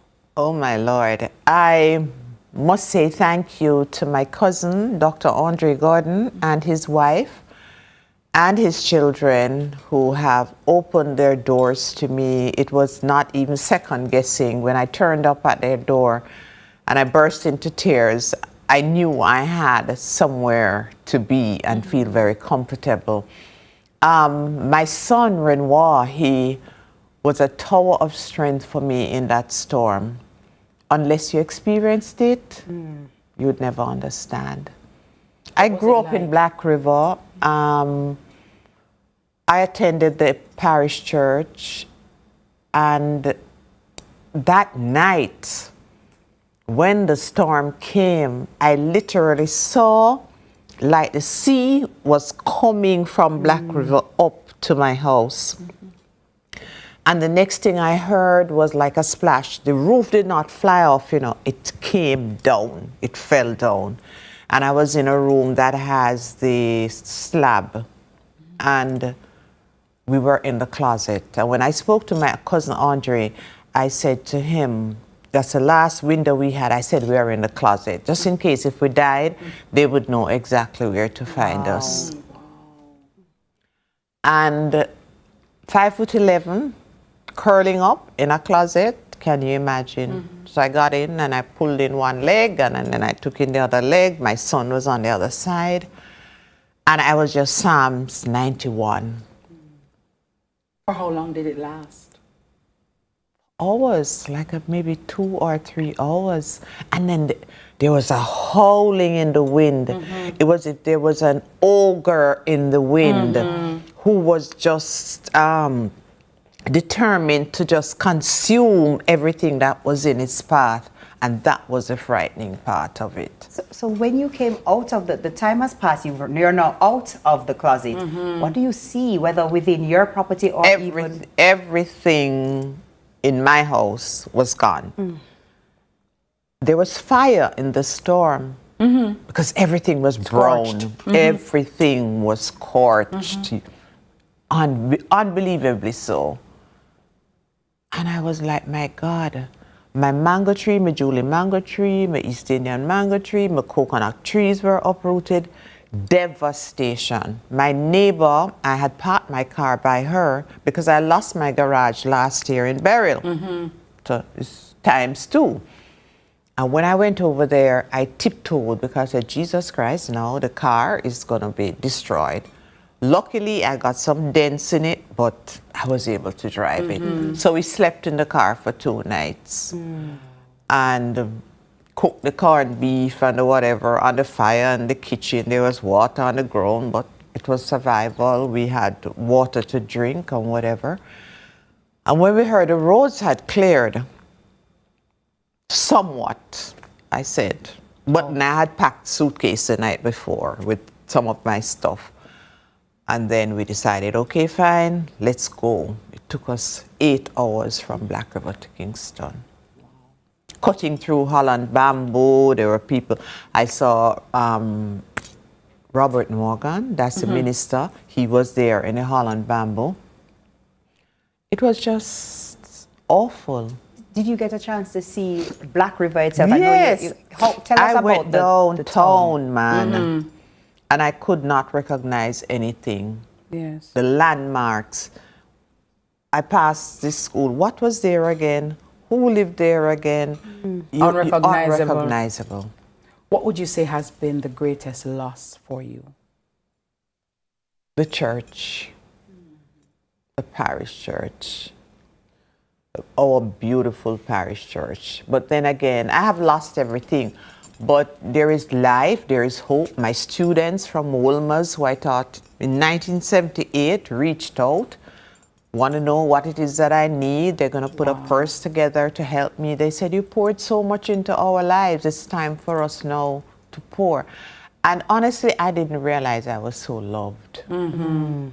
Persons from all over the world just checking on me, making sure I'm okay. My sister is a tower of strength, my only sister. And I'll get through this. I honestly believe I'll get through this. My cousin, Craig Monteith, he is a contractor. And my UL Gordon, my other cousin, they have pretty much been down there looking at doing, because I can't face it right now. Yes. I spoke to my doctor, got a little meds to kind of keep me calm. But I'm just trusting God that everything is going to be okay. But my greatest concern, though, is that the resources are not reaching the people. How so? Tell us about that, Althea, because when we look at the TV or we look at social media, we see bags, we see people down there, we see lines, we see people giving relief. So what do you mean by that? What I mean by that is that the resources are coming into the town and they have to go to the MP, right? My thing is that there need to be a committee, the MP, a PNP representative, somebody from the Chamber of Commerce, a teacher, a JP on a committee, because there are people being greedy and taking one or more or two or three boxes for themselves, and you have persons pointing out. I know Mr. Green does not know, but there are persons who are politically aligned who are pointing out who is PNP and who is JLP in terms of the and that is a fact. And I'm saying that without any water in my mouth. Yeah. They're older people. I might be 60, a senior, but they're seniors who can't move around. Yes. Have we identified them? Where are they? They are not getting the boxes. Water is a crisis. Because I got a call from St. Elizabeth, Miss Lang, we need some water. So I'm trying to put some water together to send down there for the persons, particularly the older people like myself, who are not able to move around and are maybe not getting any boxes. So as a country now, we're getting a lot of aid. Let us centralize what is happening. And organize it properly. Organize it and have people on a committee, representative of the entire committee, so that the resources can be dispersed, irrespective of your political affiliation. Beautiful. I definitely agree with that. Powerful and needed. Yeah. And we've been talking about that here as well. So I'm happy that somebody from ground zero can speak to it affirmatively here. But you're not only, I mean, you've been through so much and you're going through so much, but still you have that giving, benevolent spirit that you're still concerned also about your students. So talk to us about the students who obviously have no school, have no supplies. They've missed weeks of learning as it is already. They too are traumatized. Yes, they are. How are you trying to assist in this regard? All right. I do online classes with those who have the facility. Connectivity. Yeah. And it has helped to kind of take the children off the whole trauma.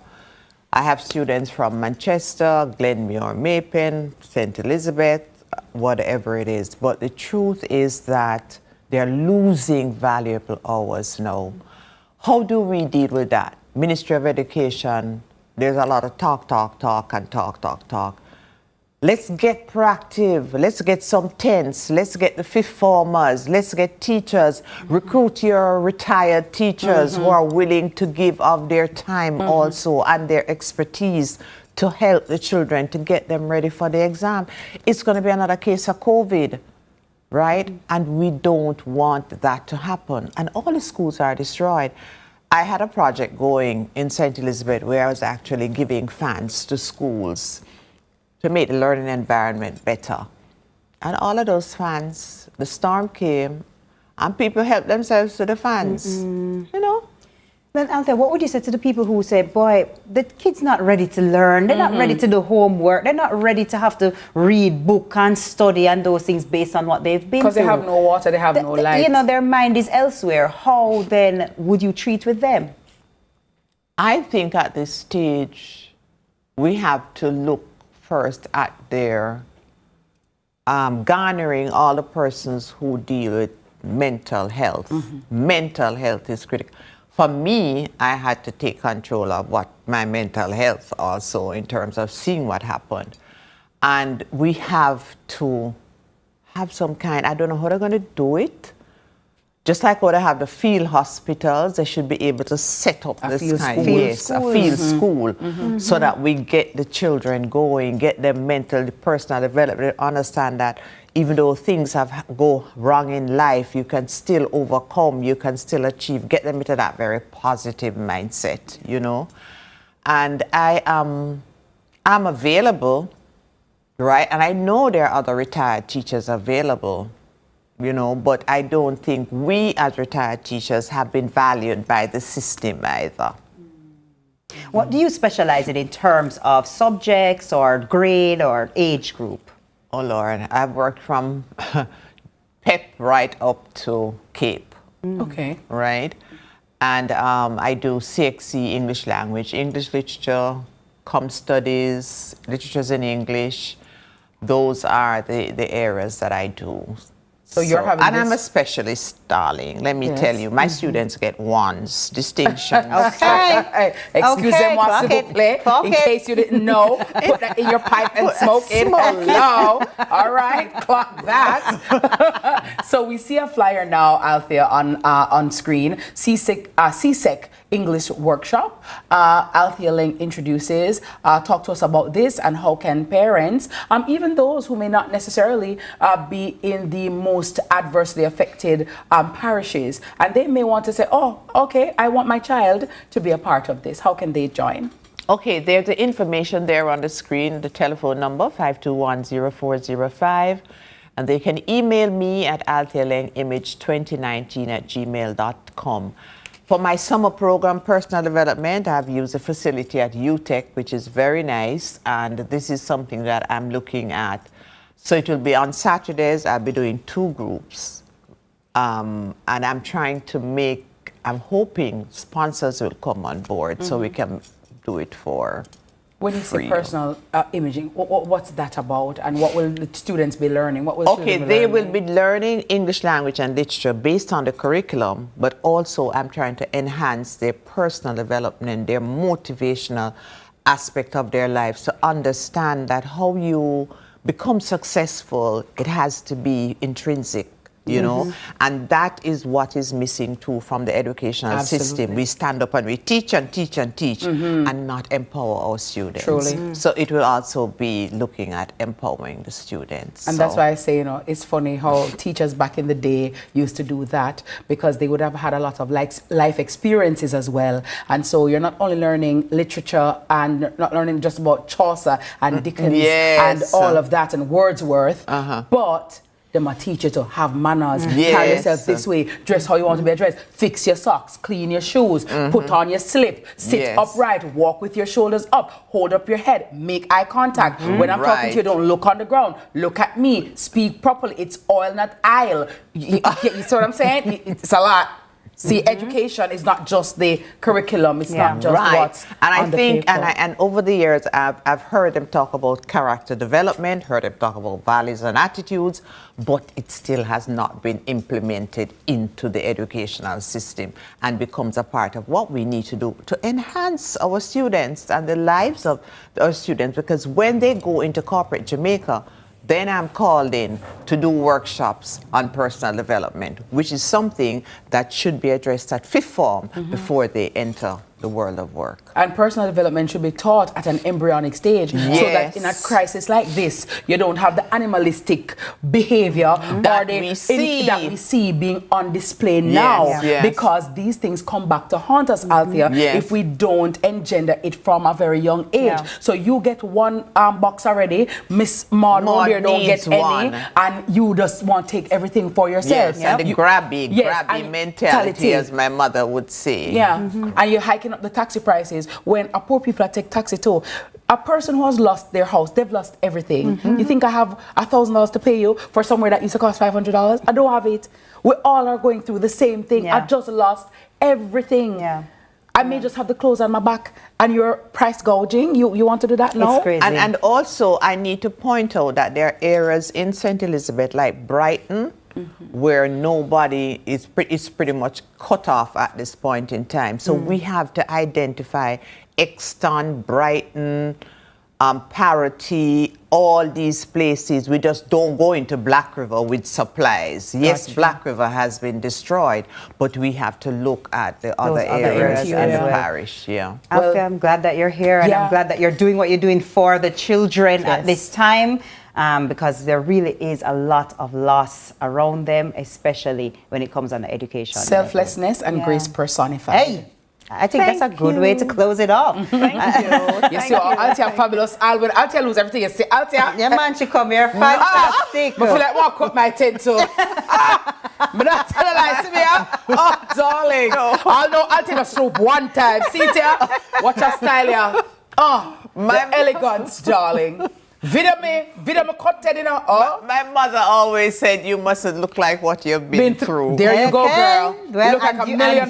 You look like $1 million. Yes, darling. Thank you so much for having me, Stevie. And I finally met Miss Kitty, but that's love right now. Thank you, Althea. Thank you so much, darling. Please give your husband my love. I will, darling. For the rest of the day, guys, let us cut our tens like this and sit all like this, okay? Very well.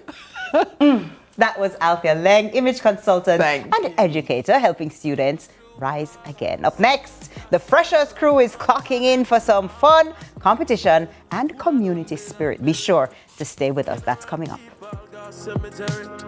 Friend them I say my gone too soon. Family a talk about loving memories. And true God not done my story. Make him say boy go and try out the journey. Some wake up and make up my bed now. I thank God saying Employers and householders, access the Heart NSTA Trust Skills Registry today to employ trained and certified skilled professionals. The time by Heart is 7:30.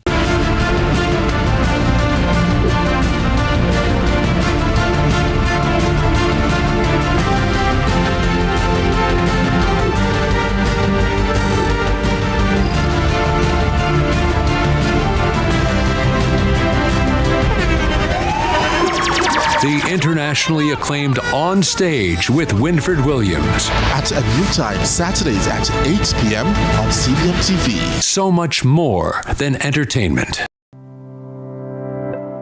Every day starts with care. Care that's always close.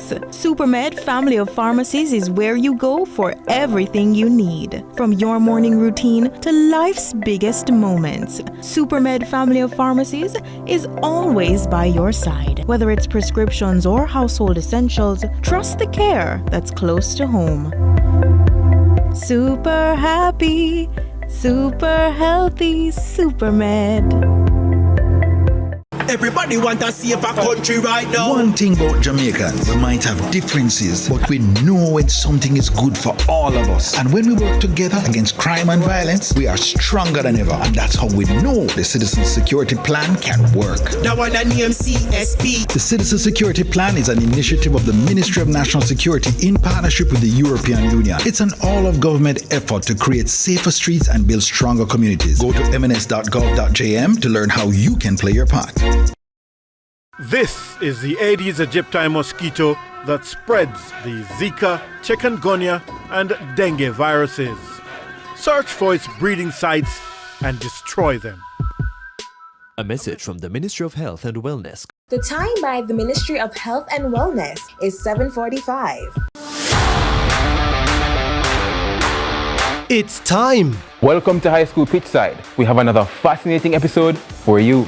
More matches, more big clashes. Let's talk about some of the big rivalries coming up this week. More of your favorite features. And trust me, you won't fall asleep in this history class. And of course, we always want to hear from you. Hear from your alma mater's players and coaches in Team Talk. You know we can't leave you out. So send us your messages on social media and watch us react on FanView. And you know we love a good little debate, right, Gio? We've got you covered all season long on High School Pitchside. High School Pitchside, your ultimate guide to all things schoolboy football, Thursdays at 8 p.m. on CVM TV.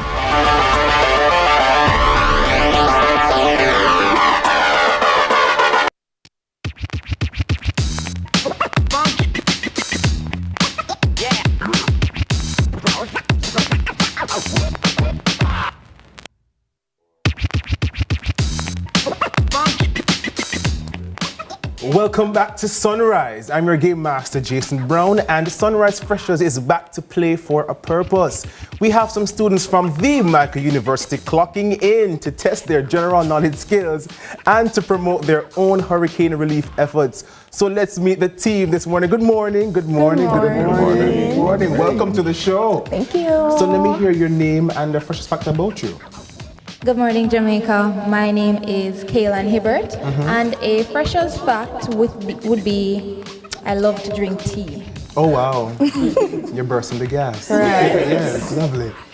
Good morning, Jamaica. My name is Cavell Williams, the first Vice President of the Guild of Students, also known as Madam Senior Lady. And one freshers fun fact about me would be that I'm adventurous. Okay, Senior Lady. All right. Good morning, everyone. My name is Kirsten Bowen. I am the Commissioner of External Relations. And one fun fact about myself, I'd say I like anything to do with the arts. So singing, dancing, drama. Okay, I'm dramatic. I can see that. Yeah, I can see that. Let's move to the gentleman. All right, good morning, Jamaica. My name is Siobhan Lichmore. I am the third year batch president. And one freshers fact about me is that I am always listening to music at any time of the day. I always have my AirPods in, except for now, of course. But yeah, I usually have my AirPods in. Okay, next. All right, good morning, Jamaica. My name is Sean Thomas, and I'm the second vice president of the Guild of Students in charge of student services and communications. And one fun fact about me, I'm someone who goes above and beyond. And I want to mention that I met a producer here who, accidentally left her watch in my car. Pat. And I went all above and beyond to get her watch back to her. That sounds like Pat. Yes, sir. All right, good morning, Jamaica. My name is Richard Forrester. I am the Guild President. And I'll say a freshest fact about me, and I'll keep with the word of fresh, is that I collect a variety of colognes. Oh, lovely. Right. And so, President, what's happening now with the relief efforts for Hurricane Melissa victims? What's happening? So, as a guild, we decided to do our own relief program. So we are in the process of collecting items, and I must give a big shout out to a few of our sponsors so far, namely Nationwide. We will be providing transportation for us to go to Westmoreland. We would have collected the data to basically find where students are in that region, and we will be going west to support our students alongside those in and around them. And I must give thanks to those who continue to support us and give us items. Lovely. So are we ready this morning, teams? Test your buzzers, please. Oh, all right. Ready? All right. So, question one. Which Jamaican parish is known as the Garden Parish and was... Portland. Who? Portland. No, that's St. Jamaica's first capital city, often affected by flooding because it's below sea level, is... Spanish Town. That is correct. What's the name of the river that flows through Clarendon, the same one that often flows during heavy... Riamino. That is correct. The Blue Mountain Range runs through 3 parishes. Can you name at least 2 of them? Portland and... Ladies. Alright, so what else? St. Andrew and Portland. Come on, say it confidently, man. St. Andrew and Portland. There we go. Which Jamaican parish is nicknamed the bread basket? All right. Right. That is correct. So riddles. Riddle me this. Me strong like lion. Me spin and roar. Me mash up the fence and shake door. Who am I? A hurricane? A hurricane? What does it come with? Wind. The answer is? Wind. That is correct. Wind. Right. Me fall from sky, me wet up the place, me feed the earth and cool the face. Rain. That is correct. Math and science. If winds are moving at 120 kilometers per hour, what hurricane category is it most likely Category to be? 3. Category 1. True or false? True or false? Storm surges cause more deaths in hurricane than strong winds. False. True. What scientific instruments used to measure air pressure important for predicting hurricanes? Barometer. That is correct. The eye of the hurricane is known for what kind of weather? Calm. Sunny. Clear. Correct. What is the largest continent on Earth? Geo. Ooh. Continent. She does Geo. She does Geo, okay. So we're waiting. That continent is? Africa? Asia. No. True or false? The Great Wall of China can be seen from space with the naked eye. True. False. What Caribbean island is located directly east of Jamaica? East over here. Where? Where? Say it. I know the Geo. Haiti. What year was Hurricane Gilbert one of 1988. All right. Who sang the popular song Wild Gilbert? Hurricane coming. Never asked the song, you know. Loving there. So visual questions. This landmark sits at one of Kingston's busiest intersections. What is it? Clock Tower. I didn't get it. Correct. This iconic statue is a tribute to reggae's global king. Where is it located?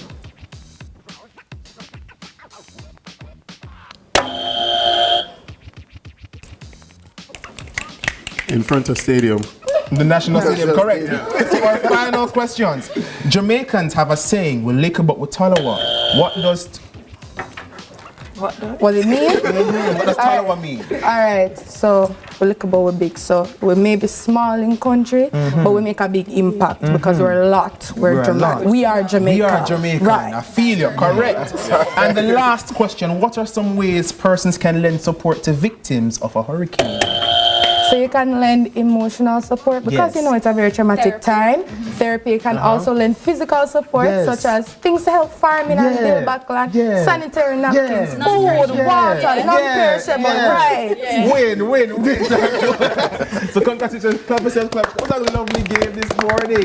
And the scores are, producers, speak to me please, we have 8-5. So congratulations, gentlemen. Congratulations. So that's all the time we have this morning in Sunrise Freshers. We'll now throw things over to TK and Mrs. Kitty to wrap things up. Hi.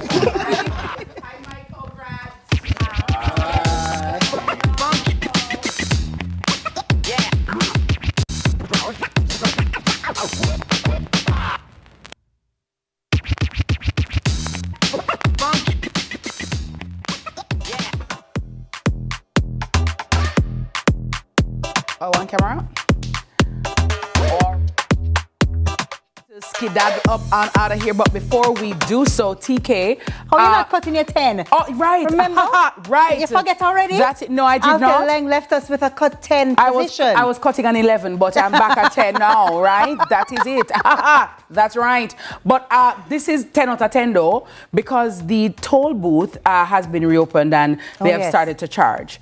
I heard from the minister that, and the toll operators, that they're going to try to work something out regarding per vehicles that are bringing relief with whether it be ID or they have ID or the vehicle is marked, will not pay to go through. Yeah.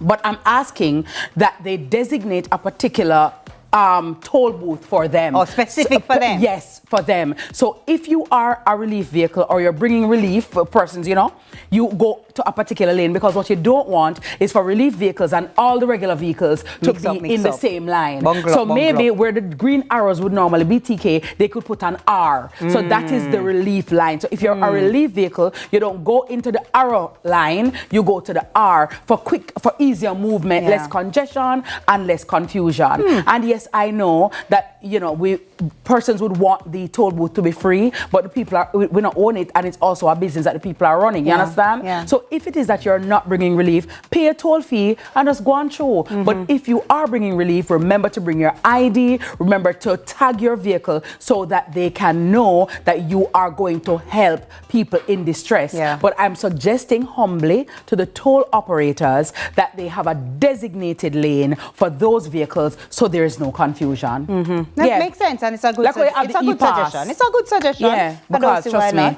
we can't take the bottleneck and the confusion. So just to say, and again, no, it's not the time to eat a food off the backs of poor people, off the backs of people who have lost everything, off the